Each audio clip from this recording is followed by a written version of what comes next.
President Trump says he'll arrange a meeting between Russian President Vladimir Putin and Ukrainian President Volodymyr Zelenskyy. And the Justice Department will provide a House panel with records related to Jeffrey Epstein.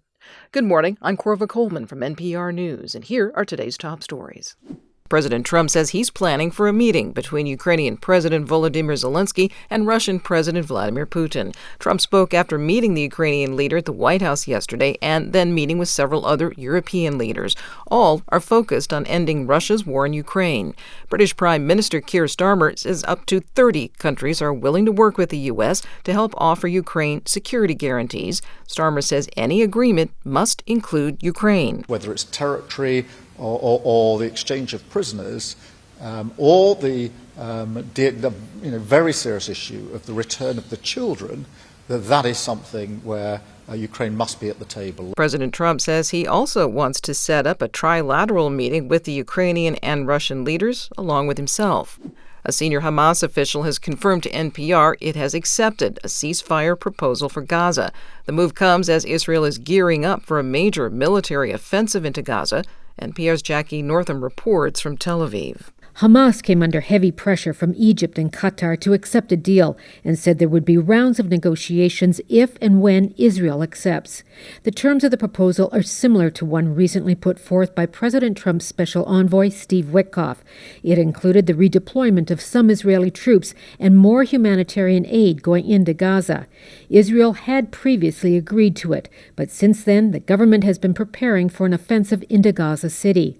An anonymous person in Israel familiar with the negotiations told NPR the government received Hamas's response from mediators and is studying it and would respond. Jackie Northam, NPR News, Tel Aviv. The Texas State House has advanced a bill to redraw congressional districts in that state. The Republican plan aims to send up to 5 more GOP members to the U.S. House of Representatives. Dozens of Democratic state lawmakers fled Texas to try to stall the plan. That infuriated Republican leaders. Many Democratic lawmakers have now returned to the Texas Capitol. But the Republican Speaker of the House says the Democrats still face civil arrest warrants, and they will be locked inside the chamber unless they sign a slip and agree to be constantly followed by a law enforcement escort. Texas Democratic Representative Nicole Collier refused to sign the slip. I'm tired of being pushed around and told what to do when I disagree with the actions of our government. Because she refused to sign the slip, Collier was locked in the Texas state capitol. She will be locked inside the chamber until the House reconvenes tomorrow morning.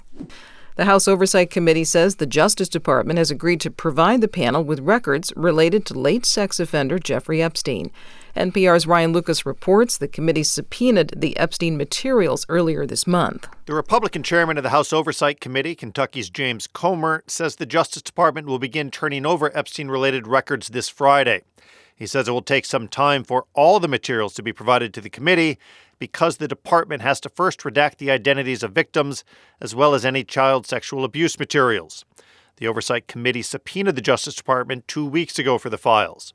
The Trump administration has faced intense public blowback, including from some Republicans in Congress, over its handling of the Epstein matter and for failing to follow through on its pledges of transparency. Ryan Lucas, NPR News, Washington. The White House says dozens of homeless encampments have been cleared in Washington, D.C. A week ago, President Trump sent hundreds of federal agents and National Guard troops to the city. NPR's Jennifer Ludden reports it's not clear where the people who have been displaced have gone. Homeless service providers say many likely opted to stay outside, moving around to evade authorities. Some are in shelters the city made more beds available, or hotels paid for by community members.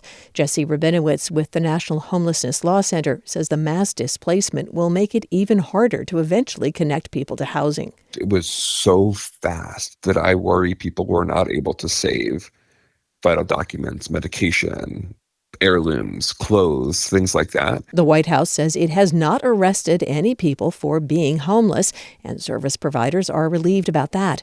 But they suggest the money this federal surge is costing could have gone toward affordable housing instead. Jennifer Ludden, NPR News, Washington. 6 states now say they'll send hundreds more National Guard troops to Washington, D.C. Governors say it's to assist President Trump in his fight against crime in the city. But the U.S. Justice Department says crime in the district is at a 30-year low. Trump said yesterday that people could now go out to eat at D.C. restaurants. However, data from the online booking app OpenTable finds that since Trump deployed the troops, Washington, D.C. restaurants have seen a drop in reservations by about 1/4 compared to the same time last year. The final defendant accused of illegally selling ketamine to actor Matthew Perry has agreed to plead guilty. Perry died nearly 2 years ago after taking an overdose. Steve Futterman reports on the woman who admits she gave the drug to Perry.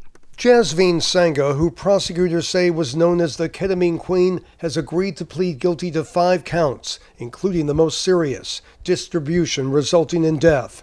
Sangha is one of 5 people accused of supplying ketamine to Perry. The others have previously entered guilty pleas. When charges were announced last year, then DEA Administrator Ann Milgram talked about Perry desperately wanting the drug.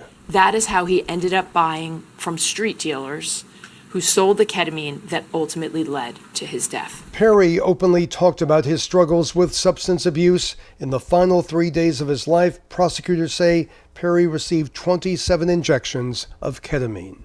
For NPR News, I'm Steve Futterman in Los Angeles. The Texas Health Department says the measles outbreak is over.